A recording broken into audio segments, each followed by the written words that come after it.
Nagani back with you. One of the big stories of the night, the Giants, the only team with 2 top 10 picks, and they selected linebacker Orlovsky, Reese, 5th out of Ohio State. He was 3rd on Mel Kiper's big board. 10th overall, they take an offensive tackle, the big man, Francis Maui Noah out of Miami. 9th on Mel's big board. How fired up was Maui Noah to be a Giant? Here he was last night with Laura Rutledge right after meeting with the commissioner.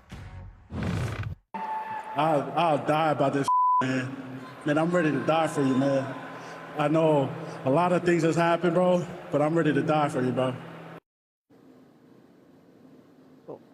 If you're Jackson Dart, you are feeling so good right now. Man, hopefully it doesn't come to that. Yeah. What are your takeaways from the Giants at 5 and 10? Orlovsky, Reese fell into their laps, and good for them for realizing it, right? They did not expect him to be there. They got maybe one of the best, if not one of the 2 best players in the draft. And then at 10, I thought they were going to take Caleb Downs and really just kind of lock in the defense. I thought that would have been a home run draft. I understand why they took the tackle, although I think he'll play guard for them. They're trying to make sure and support Jackson Dart, their second-year quarterback, as much as possible. Maui Noah comes with a little bit of a concern regarding his back, but obviously they've run through all the tests and they're confident in it. So it's hard to find too much fault with it. 3 years ago, they had 2 top 10 picks, and they took an offensive lineman and an edge rusher. So doing it again 3 years later, hopefully they get better results. But those are 2 of the top guys in the draft, and they should be thrilled. And what's different this year, it's John Harbaugh's first draft. Yeah. How would you look at day 1 for him? Yeah, I think I had an initial reaction of, man, I thought that was going to be Caleb Downs at 10. Like, that's the next Kyle Hamilton. That would have been a perfect fit. But, man, you're going to add Maui Noah to the creatine bros of Jackson Dart and Cam Scatabo. Like, come on now, mentality-wise, intensity, physicality, like that's what you need. You got now a core group of young guys that have the same identity and mentality. He wants to maul people in the run game. He will. I agree with you. There's injury concerns, but he's 20 years old, played 42 games at right tackle. Like, he is going to be a great guy that can impact the run game, which is going to be their bread and butter as Neighbors comes along as he returns from the injury. It's early in the morning, but everywhere you go in New York City, people are feeling really good about the Jets and the Giants. We'll get to the Jets in a moment. Dano, are the Giants now, they built to compete in the NFC East right now after what you've seen?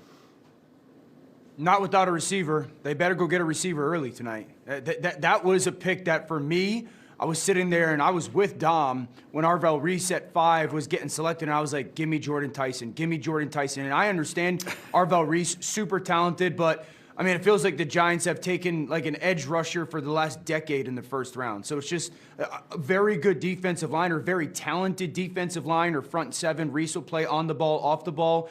But you better go get a receiver, because Neighbors coming off of the ACL, when is he going to be not only ready, when is he going to be ready to be Malik Neighbors? And so while I can appreciate the discipline of the draft, you better go get a dynamic receiver early tonight if you're the Giants somehow. Yeah. I was watching the early portion of the draft with Dan, and I want to let you guys in on a secret. Everybody needs to draft a receiver at every pick. Every pick that came up, Dan was like, Jordan Tyson.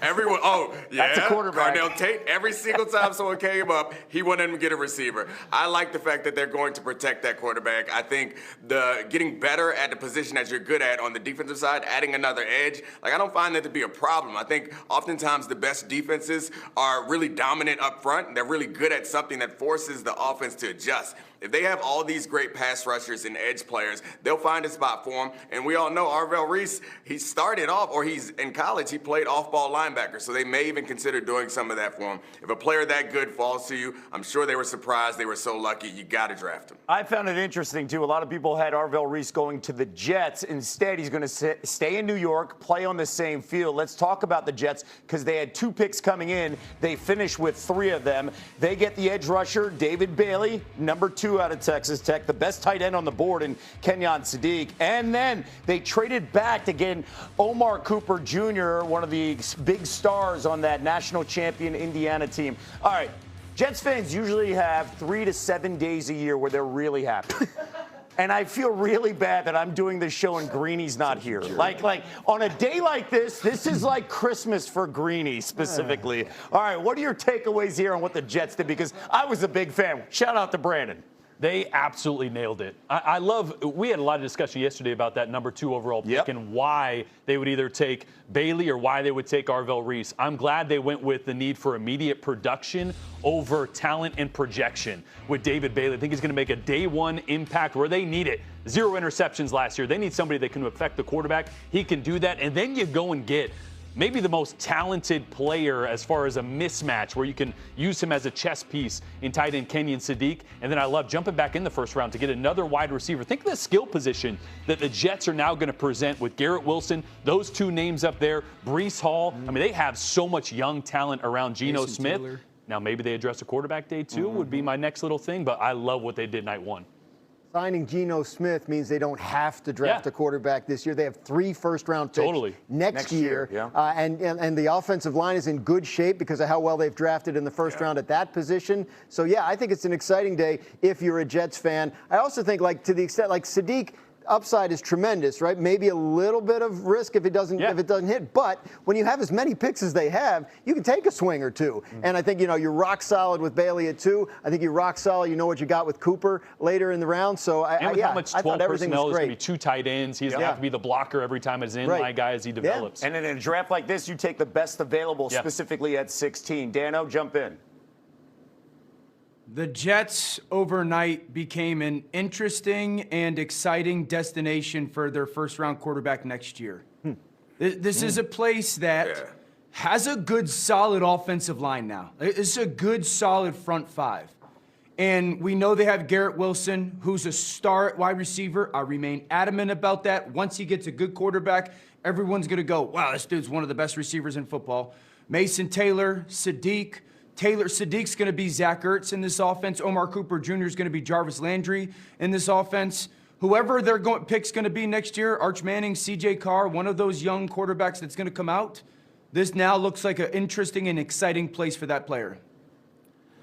Yeah, and I wouldn't skip all the way to next year and add in quarterback just yet. I know Geno had a rough season last year, but he's a talented quarterback. I'd go look at that Colts film and try to copy exactly what they did with Warren and Taylor. They have a good back, a talented young tight end, and an excellent receiver. I'd love to see them make a run this year, and hopefully they could get an interception, 1 or 2 turnovers, please. Just 1 or 2. They need a defensive back not to run 5-3, Dom. Just get on the board. By the way, all you want is hope. And right now, this is Christmas morning for many Jets fans. They've got some hope. Also, another team that's feeling really good, the Cowboys. Did they do enough, though, last night to shift the balance of power in the NFC East? And is another move already brewing in Big D? Answers ahead. Plus, check everything else coming your way in a very busy Friday morning. We're coming right back with much more Get Up. We're talking about the Knicks, and oh no, what is going on? We're living out the dream. It's just the beginning. Let's go! Quick, Nicole, what's the first thing you do after you get drafted into the NFL? Eat pizza. Well, he's going to update his LinkedIn, that being Fernando That is not Mendoza. what I'm doing. How about Maybe this champagne. The resume is clean, though. Joins Cam Newton, Jameis Winston, and Joe Burrow as the only starting quarterbacks to win the national title, the Heisman, and get drafted number 1 overall.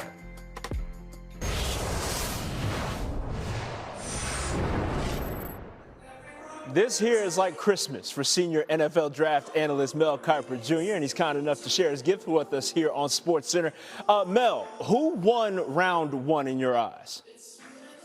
Like the New York Jets, they get David Bailey, then you obviously get Kenyon Sadiq, and then you get Omar Cooper Jr. What I didn't love it the middle of the first, but like him in the late first. So get weapons now on that offense, not just Garrett Wilson. So helping out your quarterback and get the weapons they got was beneficial. In Dallas, the maneuver the way they did, but Caleb Downs, to me, to drop that far down to the Cowboys, they get a guy who can really bring a culture change to that defense. Have allowed over 30 points in 9 games. Then Malachi Lawrence made a move with Philadelphia, moved down, let the Eagles go up. And I love what the Eagles did, getting Makai Lennon. Great pick for the Eagles, getting him 1 pick ahead of Pittsburgh. But for Dallas to drop back, get Malachi Lawrence, had a really good year at UCF, tested off the charts. I thought that made sense for the Dallas Cowboys, who needed defense. Like I said, they couldn't stop anybody. Now you get Caleb Downs and you get Malachi Lawrence, and you keep trying to improve that defense. Don't stop there. Listen, they were very active and will likely be going forward in these next couple of days, but that's the winners. I want to check in on the losing side. Who may have made some moves that may have puzzled you a little bit over the course of this first round?